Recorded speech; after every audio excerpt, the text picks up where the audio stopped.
Evangelho de Mateus 10, versículo 2 a 4. Diz assim: Ora, os nomes dos 12 apóstolos são estes: o primeiro, Simão, chamado Pedro, e André, seu irmão; Tiago, filho de Zebedeu, e João, seu irmão; Filipe e Bartolomeu, Tomé e Mateus, o publicano; Tiago, filho de Alfeu; Lebeu, apelidado Tadeu; Simão, o cananita; e Judas Iscariotes, aquele que o traiu. Amém? Os irmãos podem sentar, fiquem à vontade. Queridos, nós temos aí, nesse mês, estudado e refletido um pouco sobre a igreja perseguida, né?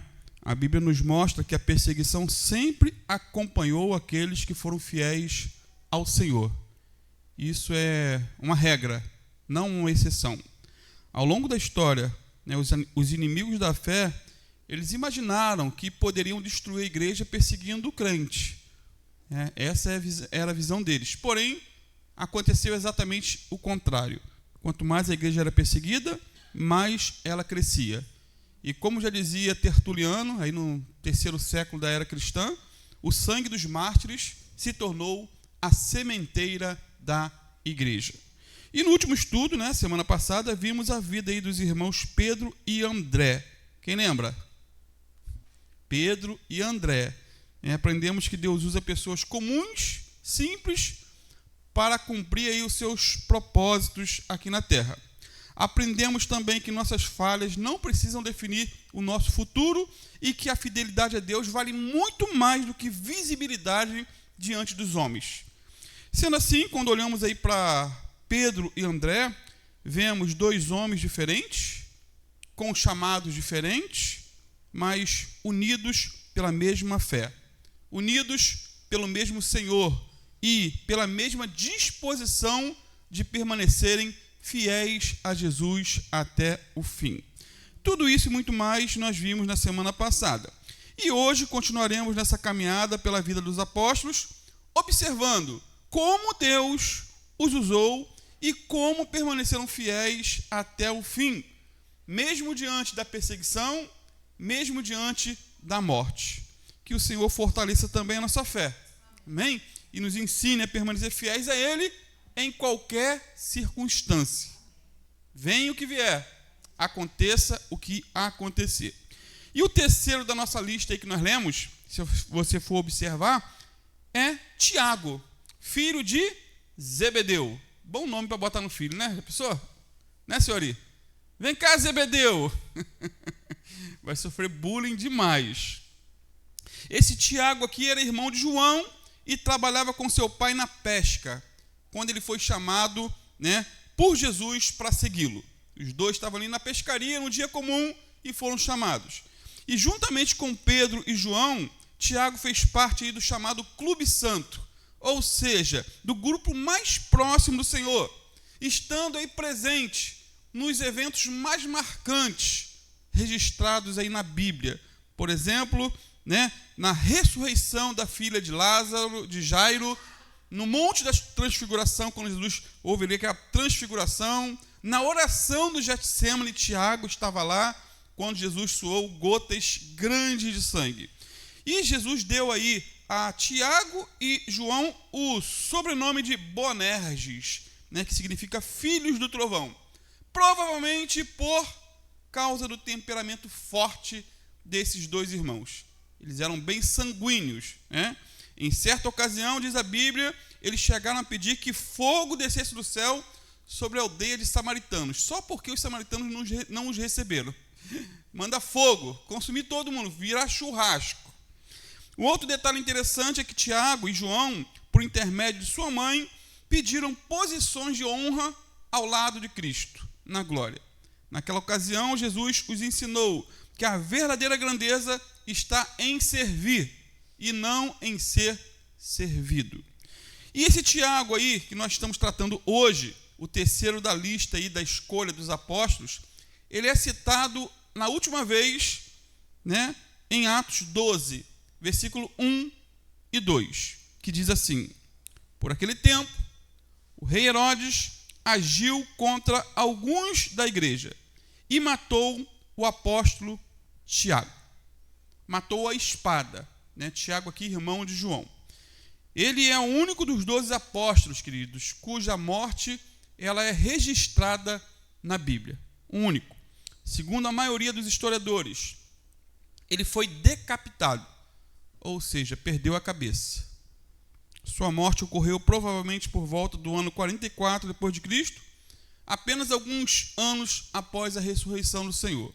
Segundo John Fox, em seu famoso livro dos Mártires, após a morte de Estevão, esse Herodes Agripa aí, que fala no versículo 1 de Atos 12, iniciou uma perseguição terrível contra os cristãos e decidiu atingir seus líderes. E um dos líderes era quem?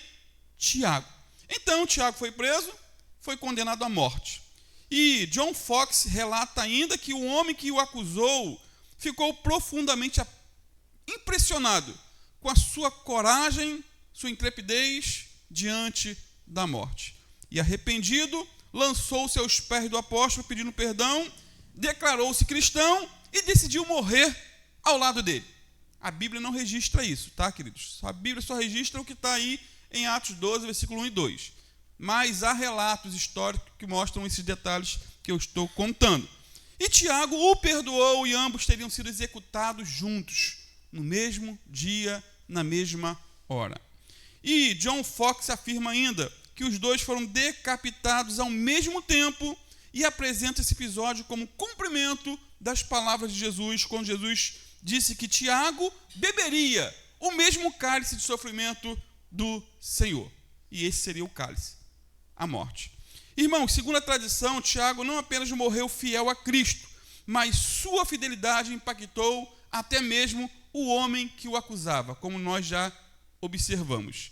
Diante da coragem, diante da serenidade e da convicção daquele servo de Deus, o acusador reconheceu a verdade do Evangelho e decidiu seguir o mesmo Jesus de Tiago. Isso nos ensina uma grande lição, uma grande verdade. Uma vida fiel tem o poder de influenciar pessoas, até mesmo nas circunstâncias ou nos momentos mais difíceis da nossa caminhada. Mais difíceis. Até porque é relativamente fácil falar de Jesus quando tudo vai bem. Relativamente fácil. Porém, é nos dias de luta que a nossa fé ela se torna mais visível, mais prática. Quando enfrentamos uma doença e mesmo assim continuamos confiando no Senhor, nós mostramos às pessoas à nossa volta que a nossa esperança não está na cura, mas está no Senhor. Quando passamos por dificuldades financeiras e continuamos permanecendo fiéis, sem abandonar a fé e sem perder a confiança na provisão de Deus, testemunhamos com isso que a nossa confiança, o nosso sustento é o Senhor. Quando enfrentamos crises, por exemplo, no casamento, e ainda assim escolhemos perseverar em oração e buscar reconciliação e permanecer debaixo da vontade de Deus, demonstramos que o Evangelho produz transformação prática na vida diária. E mais, muitas vezes não percebemos que alguém, e sempre tem alguém, está ali observando a nossa reação no meio da prova. Sempre tem alguém observando, como tinha alguém observando Tiago na hora da prova, na hora do aperto. Nossos filhos observam, familiares observam, colegas do trabalho observam, vizinhos observam. Estamos sendo filmados. Estamos.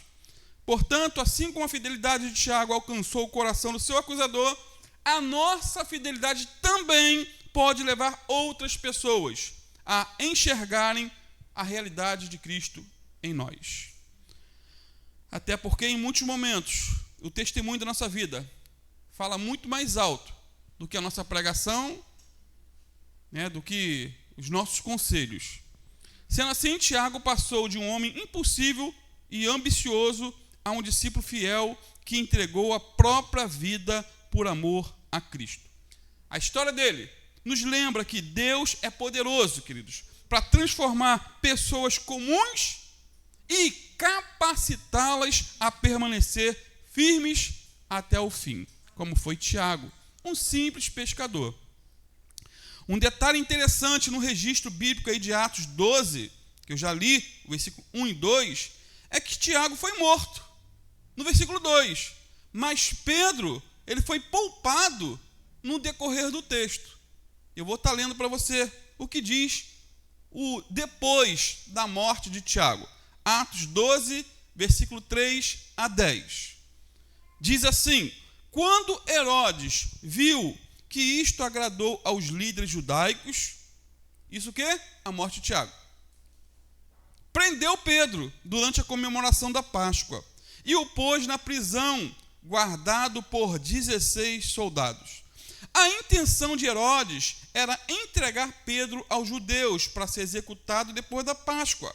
Porém, durante todo o tempo em que ele estava na prisão, a igreja fazia a Deus uma fervorosa oração pela segurança dele. Na noite antes da sua execução, ele estava dormindo, preso com 2 correntes entre 2 soldados, com outros montando guarda na frente do portão da cadeia. Segurança máxima, né, gente? Quando de repente brilhou uma luz na cela, e o anjo do Senhor se colocou ao lado de Pedro. Imagina, queridos. O anjo acordou Pedro e disse, e Pedro estava dormindo profundamente, hein, queridos? Estava muito preocupado, né? Muito preocupado. Teve que tocar nele. O anjo acordou e disse, depressa, levante-se. E as correntes caíram dos pulsos dele. Então o anjo lhe disse, vista-se, ponha os sapatos. Ele obedeceu. Agora vista o casaco e me siga, mandou o anjo. Então Pedro deixou a cela seguindo o anjo, mas o tempo todo ele pensava que era um sonho ou uma visão e não acreditava que aquilo estivesse realmente acontecendo. Eles passaram o primeiro e segundo posto de guarda, chegaram ao portão de fora da rua e este se abriu por si mesmo para eles, porta automática, 2.000 anos atrás. Então eles passaram e foram caminhando juntos um quarteirão e aí o anjo o deixou. Interessante, queridos, isso aqui. Tiago foi alcançado pela espada de Herodes. Pedro foi alcançado pela libertação de Deus. Um foi para casa, o outro foi para o céu. Né? Um foi para casa, o outro foi para o céu. À primeira vista, alguém poderia pensar que Deus foi mais bondoso aqui com Pedro do que com Tiago. Né? Pô, foi bondoso. Pedro ele viveu alguns anos. Tiago perdeu a cabeça. Porém, amados, a verdade é que ambos receberam a graça de Deus apenas de forma diferente. Talvez se eu vivesse naquele contexto, eu preferia ter sido Tiago. Seria mais rápido com o Senhor, né? Pedro ainda viveu alguns anos, ainda sofreu bastante. Semana que vem vamos falar um pouquinho das perseguições que Pedro sofreu ainda. Não vamos falar dele hoje não, que não dá tempo. Tiago, ele foi libertado deste mundo para estar para sempre com o Senhor. Pedro continuou ainda sua missão aqui na terra. Tiago terminou sua missão aqui e recebeu a sua recompensa lá na glória. Isso nos ensina o quê? Que Deus não trabalha da mesma maneira com todos os seus servos. Isso é bom ficar claro. Não podemos engessar Deus. Às vezes ele abre as portas da prisão, como fez aqui com Pedro. Outras vezes ele nos sustenta dentro da prisão. Às vezes ele acalma a tempestade. Às vezes ele nos fortalece para atravessar ou vivenciar a tempestade. Mas em todos os casos, Deus continua sendo bom, fiel, soberano. Ou seja, o sucesso da vida cristã não está em ser livrado de todas as dificuldades, mas sim em permanecer fiel a Cristo até o fim, independente das dificuldades, das circunstâncias, dos problemas. Tiago foi fiel até a morte. Pedro foi fiel e continuou vivendo por mais alguns anos. Porém, os dois glorificaram a Deus e venceram. E mais, olhando aí pela perspectiva da eternidade, Tiago não foi o perdedor da história. Na perspectiva da eternidade. Na perspectiva humana, qualquer um que fosse ler isso aqui, um ímpio, fala, pô, que Deus é esse? Que deixa um perder a cabeça e o outro continua vivendo? Faz acepção de pessoas? Não. Olhando para a perspectiva da eternidade, Tiago não foi o perdedor da história. Na verdade, ele foi o primeiro dos apóstolos a chegar à presença daquele por quem havia deixado tudo. Lembra? Ele largou o trabalho de pesca, filho. Largou a profissão, deixou tudo para trás para servir ao Senhor. Enquanto a espada de Herodes parecia ter a última palavra na terra, Cristo já havia dado a última palavra no céu. Por isso, queridos, a nossa esperança não está em viver mais ou viver menos aqui na terra. A nossa esperança está em viver para Cristo e morrer para Cristo. Até porque, para o cristão, tanto a vida quanto a morte pertencem ao Senhor. Romanos 14, versículo 8 diz que se vivemos, é para honrar o Senhor. Se morrermos, é para honrar o Senhor. Portanto, quer vivamos, quer morramos, pertencemos ao Senhor. Deus é soberano. Ele glorifica seu nome tanto no martírio de alguns servos quanto na libertação de outros servos.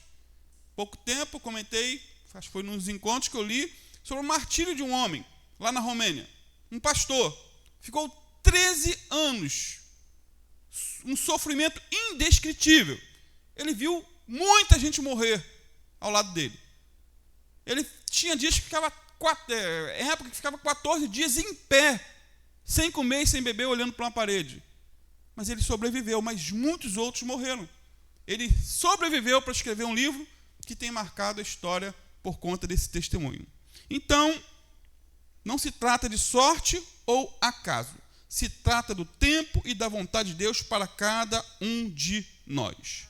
Por fim, queridos, a vida e a morte de Tiago nos deixam várias lições práticas para o nosso dia a dia. A primeira lição é que Jesus é poderoso para transformar o caráter e a personalidade de qualquer pessoa.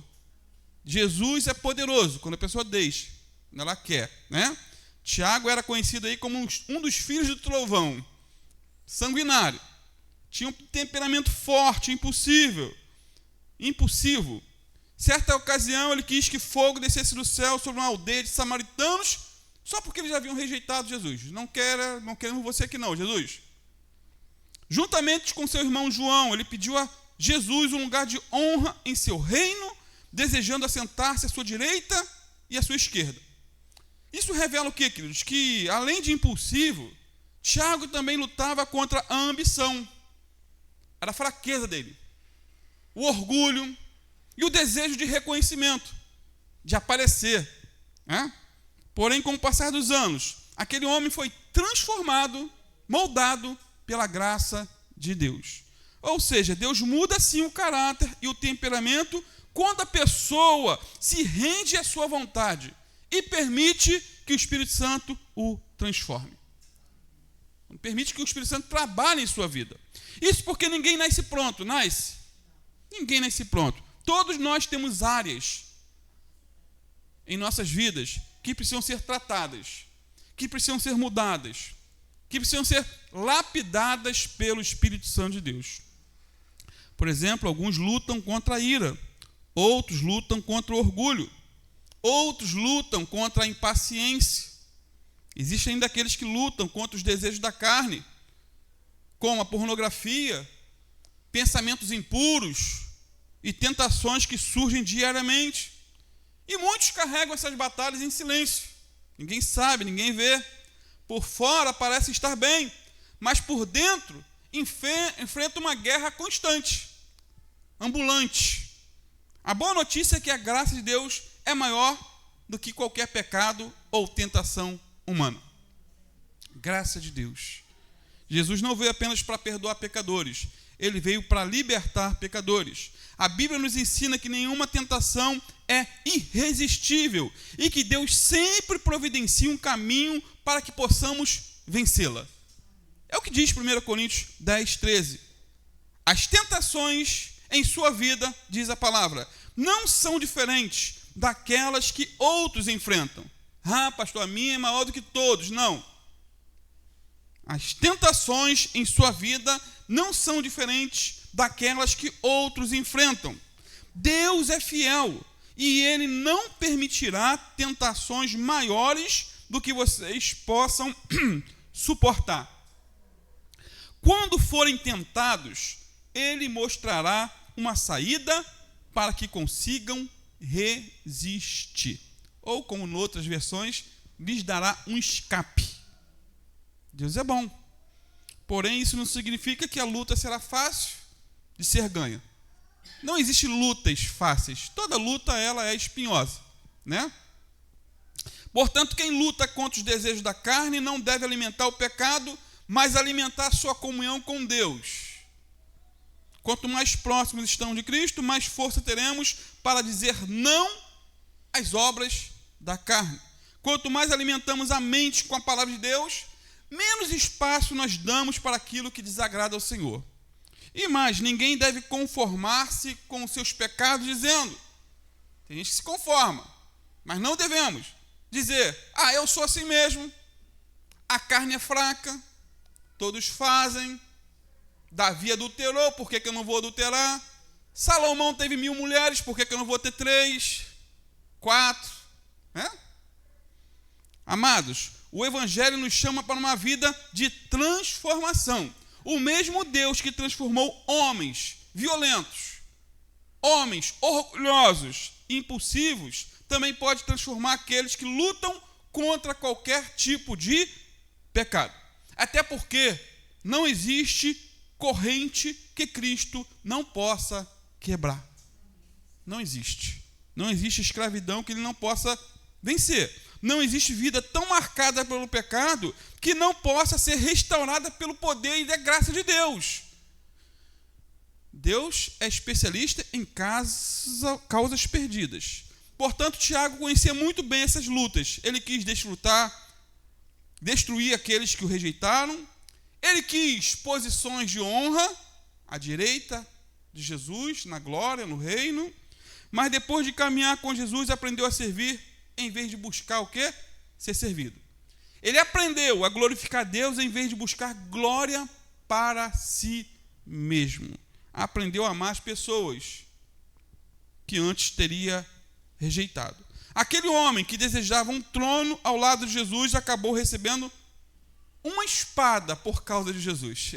Queria um trono. E o trono foi uma espada no pescoço. Aquele que buscava posição tornou-se um servo. Aquele que queria destaque tornou-se um Marte. O primeiro, aliás, como já disse, o primeiro apóstolo a morrer por sua fé. Então, amados, isso nos mostra que o Evangelho não muda apenas o destino eterno de uma pessoa. O Evangelho muda a própria pessoa, dia após dia. E se não há transformação, não há salvação. Isso porque para Deus não existe casos irrecuperáveis. Para Deus não existe coração duro. Não, pastor, é duro demais. Não existe coração duro. Não existe temperamento difícil demais. Não existe orgulho grande demais. Não existe pecado forte demais que a graça de Deus não possa libertar e curar. Quando uma pessoa anda com Cristo, quando ela ouve a sua palavra e se submete à ação do Espírito Santo, amados, a transformação acontece. Talvez de forma lenta, gradual, paulatinamente. Até porque Deus não chamou seus filhos apenas para crer em Cristo. Mas Ele nos chamou para nos tornemos mais parecidos com Cristo, dia após dia. Para uns é algo instantâneo, transformação, instantânea. Para outros é um pouco mais lento. Você crê nisso? A segunda lição, queridos, é que precisamos aprender a servir antes de querer posições. Aliás, não devemos almejar posições, títulos ou honrarias humanas. Cristão não busca isso. Cristão raiz, ele prefere estar nos bastidores, sem aparecer. Tiago e João, eles desejaram lugares de destaque no reino de Deus. Mas ainda estavam no processo, né, queridos? Tinha pouco tempo, Jesus tinha chamado os dois da pescaria, estava no processo. Eu vou ler esse texto tão profundo lá de Marcos 10, 35 a 45, quando fala aí desse desejo de posição que eles tinham, né? Diz assim: nisso, Tiago, esse é o mesmo Tiago que nós estamos estudando, e João, que vamos ver semana que vem, filhos de Zebedeu, aproximaram-se dele, né, e disseram: mestre, queremos que nos faça o que te vamos pedir. O que vocês querem que eu faça? Perguntou Jesus. E eles responderam: permite que na sua glória nos assentemos um à tua direita e outro à sua esquerda. Disse-lhe Jesus: vocês não sabem o que estão pedindo. Podem vocês beber o cálice que eu estou bebendo? Ou ser batizados com o batismo com que eu estou sendo batizado? Podemos, responderam eles. Jesus lhes disse: vocês beberão o cálice que eu estou bebendo e serão batizados com o batismo com que estou sendo batizado. Tipo assim, vocês vão sentir na pele o que é isso. Vocês vão sofrer. Tiago sofreu, perdeu a cabeça. Semana que vem, se Deus quiser, vamos ver qual o cálice que João bebeu. Mas o assentar-se à minha direita ou à minha esquerda não cabe a mim conceder. Esses lugares pertencem àqueles para quem foram preparados. Quando os outros 10 ouviram essas coisas, ficaram indignados com Tiago e João. Jesus os chamou e disse: vocês sabem que aqueles que são considerados governantes das nações as dominam, e as pessoas importantes exercem poder sobre elas. Não será assim entre vocês. Ao contrário, quem quiser tornar-se importante entre vocês deverá ser servo, e quem quiser ser o primeiro deverá ser escravo de todos. Pois nem mesmo o Filho do Homem veio para ser servido, mas para servir e dar sua vida em resgate por muitos. Que texto, né, queridos? Podia parar até aqui mesmo, mas temos mais ainda o que falar. Então, amados, Tiago e João, eles queriam sentar-se ao lado de Jesus em posição de honra e autoridade. Porém, Jesus aproveitou aquela ocasião para ensinar uma das maiores lições sobre liderança e grandeza no reino de Deus. Ele mostrou que a verdadeira grandeza não está em ser servido, mas em servir. Não está aqui em ocupar os primeiros lugares, mas em colocar-se à disposição das pessoas. Não está em receber aplausos, mas em glorificar a Deus. Essa é uma lição importante, né, para nós nessa manhã. Vivemos uma época em que muitas pessoas desejam púlpito. Graças a Deus que aqui todos correm, a maioria. Mas tem igrejas que dá briga, meu irmão. As pessoas fazem rodízios, lutam até o sangue para estarem no púlpito. Muitos desejam púlpito, mas não desejam a oração. Muitos desejam título de pastor, diácono, obreiro, mas não serviço. Desejam ser vistas, mas não desejam servir nos bastidores, no anonimato, como foi mencionado semana passada em relação a André, por exemplo. Sempre nos bastidores. Muitos desejam autoridade, mas não responsabilidade. Porém, no reino de Deus, o caminho para cima passa primeiro pelo caminho para baixo. E poucos estão dispostos a esse tipo de caminho, né? A pirâmide aqui está de ponta cabeça. Quem deseja liderar, disse Jesus, precisa primeiro aprender a servir. Quem deseja ser usado por Deus, precisa primeiro aprender a obedecer a Deus. E um detalhe interessante é que o maior exemplo disso, das próprias palavras de Jesus, foi o próprio Jesus. Ele foi o rei que lavou os pés dos seus discípulos. O Senhor da glória serviu aqueles que deveriam servi-lo. Aquele que sustenta o universo com o poder da sua palavra, diz a Bíblia, tomou uma toalha e realizou o trabalho de um servo. Lavou os pés dos discípulos. Amados, se Jesus serviu, quem somos nós para exigirmos sermos servidos? Isso nos ensina que primeiro vem o serviço, depois a responsabilidade. Primeiro vem a fidelidade a Deus, depois vem a oportunidade para ser usado por Deus. Até porque, no reino de Deus, o mais importante não é onde estamos sentados ou a posição de hierarquia que exercemos numa igreja, mas como estamos servindo, mesmo nas mínimas coisas. Mais importante não são os títulos que carregamos, ou a posição que ocupamos, ou o reconhecimento que recebemos dos outros. O que realmente importa é se estamos servindo a Deus e as pessoas com humildade, com amor e com fidelidade. Portanto, amados, devemos buscar servir a Deus e as pessoas e não buscar sermos servidos por Deus ou pelas pessoas. A terceira lição que aprendemos com Tiago é que estar perto de Jesus é um grande privilégio. Grande privilégio. Mas também é uma grande responsabilidade. Lembram? Tiago fez parte do grupo mais próximo de Jesus. Ele fez parte do círculo íntimo do Senhor. Constantemente você vai ver Jesus chamando Pedro, Tiago e João. Até a musiquinha infantil diz Pedro, Tiago e João no barquinho. Até a musiquinha botou só os 3 no barquinho. Tiago viu milagres que poucos viram. Inclusive a ressurreição da filha de Jairo. Juntamente com Tiago, com Pedro e João. Ele presenciou a transfiguração do Senhor no monte, juntamente com Pedro e João. Ele esteve lá no jardim de Getsemane, quando Jesus, em profunda agonia, se preparava para enfrentar a cruz. Olha quanto privilégio, né? Poucos homens, receberam tantos privilégios espirituais como Tiago.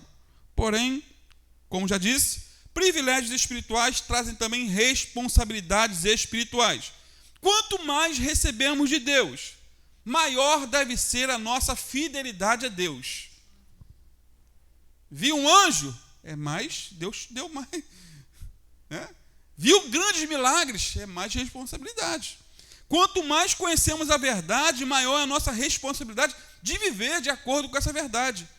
Quanto mais você lê a Bíblia e conhece, mais vai ser cobrado. Então não vou ler, pastor. Não, aí a ignorância também é pecado.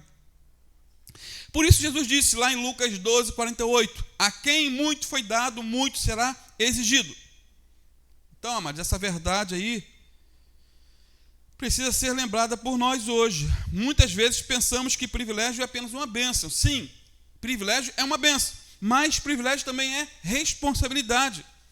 Receber muito de Deus significa prestar contas de muito diante de Deus. Por exemplo, quantas pessoas no mundo nunca tiveram uma Bíblia nas mãos?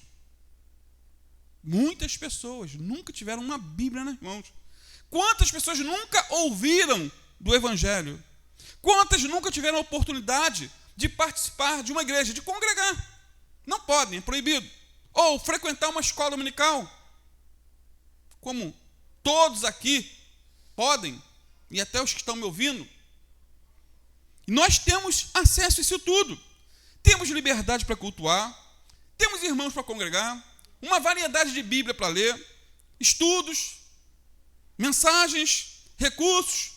Tudo isso é um privilégio, é uma bênção, mas tudo isso também aumenta nossa responsabilidade diante de Deus. Um exemplo marcante disso é Judas Iscariote, lembram? Nenhum homem teve tantos privilégios espirituais quanto ele. Judas caminhou com Jesus durante aproximadamente 3 anos. Ouviu seus sermões, viu milagres, presenciou cegos enxergarem, viu lá o cego de João 9, de nascença, voltar, ou melhor, passar a enxergar, porque nunca enxergou. Judas viu mortos ressuscitarem, olha quanto privilégio.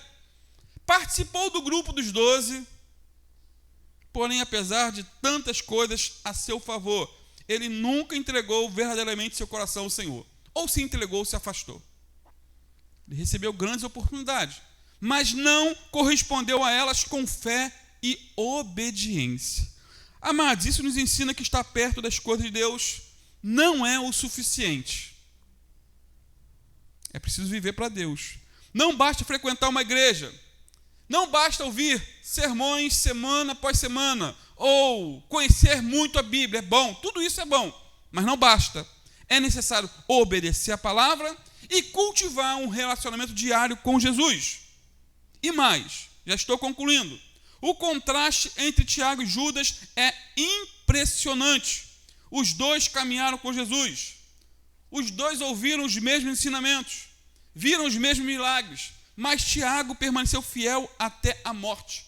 E Judas abandonou Jesus na hora da morte de Jesus. Isso porque privilégios espirituais por si não transformam ninguém. Ver milagre, tem gente que sonha em ver milagre, mas milagre não converte ninguém. Tá? Milagre não converte ninguém. O que transforma é uma resposta sincera de fé, arrependimento e obediência. Sendo assim, a pergunta não é apenas quanto recebemos de Deus. A pergunta é o que estamos fazendo com aquilo que recebemos de Deus. Até porque no dia em que estivermos diante do Senhor, na prestação de contas, Ele não nos perguntará apenas sobre o que ouvimos. Não. Ele também nos perguntará o que fizemos com aquilo que ouvimos. E a quarta lição para concluir é que seguir Jesus exige perseverança. Quando Tiago pediu uma posição de honra, talvez não imaginasse o preço que deveria ter que pagar, né? Mas Jesus lhe disse que ele beberia do cálice de sofrimento em Mateus 20, 23. Anos depois, essa palavra se cumpriu. Tiago permaneceu fiel mesmo diante da perseguição, mesmo diante da morte. Isso nos lembra que a caminhada cristã nem sempre é fácil, mas vale a pena permanecer fiel até o fim. Uma vida fiel vale mais do que uma vida longa. Uma vida fiel vale mais do que uma vida longa. É melhor viver pouco e para Deus do que muito e longe de Deus. Tiago foi o primeiro dos apóstolos a morrer. Seu ministério foi relativamente curto quando comparado ao dos outros apóstolos. Mesmo assim, ele cumpriu o propósito de Deus para a sua vida. Isso porque Deus não mede o sucesso pela duração da vida de uma pessoa, mas pela fidelidade com que essa pessoa viveu. Pode ter morrido jovem, 10 anos, 20 anos ou 24, como minha sobrinha, 26 ou 24? 24. O evangelho vale mais do que a própria vida. Tiago poderia ter negado sua fé para escapar da execução e viver um poucos anos a mais, mas preferiu permanecer fiel a Jesus. Sua morte nos lembra que Jesus é digno de toda a nossa entrega. Talvez não sejamos aí chamados a morrer por amor a Jesus como Tiago, né? Mas todos nós somos chamados a morrer para nós mesmos, todos os dias, vivendo todos os dias para o Senhor. Todos nós somos chamados para resistir ao diabo, todos nós, e às seduções desse mundo diariamente. Todos nós somos chamados a negar a nós mesmos, a tomar a nossa cruz e seguir a Jesus. Todos nós somos chamados a permanecer fiéis, mesmo quando isso nos custar conforto, aprovação ou vantagens pessoais.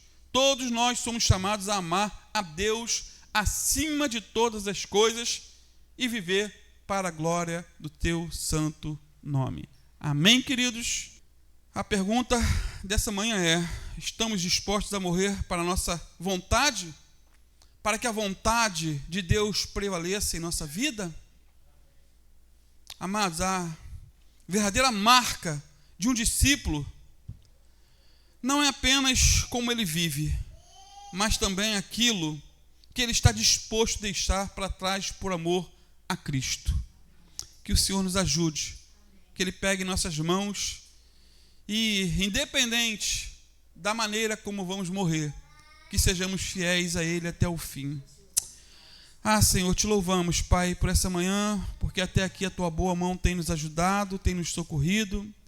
Eu te louvo pela vida de cada um dos meus irmãos, Pai, que negaram a si mesmo, Senhor, nessa manhã, vieram de longe para estar buscando a Tua face. Outros poderiam estar, mas não estão, mas cada um, Pai, dará conta de si a Deus. E eu peço que o Senhor perdoe, Pai, aqueles que poderiam estar, mas não estão, que desprezam Tua palavra, desprezam o estudo, desprezam a comunhão e valorizam mais o conforto, o sono, o descanso, o carro, o shopping, a praia, o passeio e tantas outras coisas.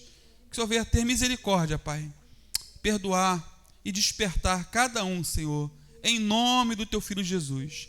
E que o Senhor venha, Pai, nos abençoar nessa noite também, Senhor, no culto que teremos, culto de adoração e louvor a Ti, Pai, culto de celebração. Abençoa, Pai, o pregador, desperta o Teu povo, Pai, para estar congregando e buscando, em primeiro lugar, o Teu reino e a Sua justiça, sabendo e crendo que as demais coisas, ou estas coisas como pão, roupa, o alimento, tudo isso vai ser acrescentado. Fica conosco, Pai. Mais uma vez pedimos pela vida de Dona Seralina. Cobre ela com o sangue do Cordeiro, Pai. Abençoa a vida da Tua filha ali, Senhor. Tudo que ela tem ouvido, que possa estar germinando em seu coração. E, se for a Tua vontade, o Teu querer, Pai, que em breve ela possa estar em seu lar, com a sua família, em nome de Jesus. Recebe ainda, Pai, mais uma porção de louvores que estaremos entoando a Ti. Eu te peço em nome de Jesus.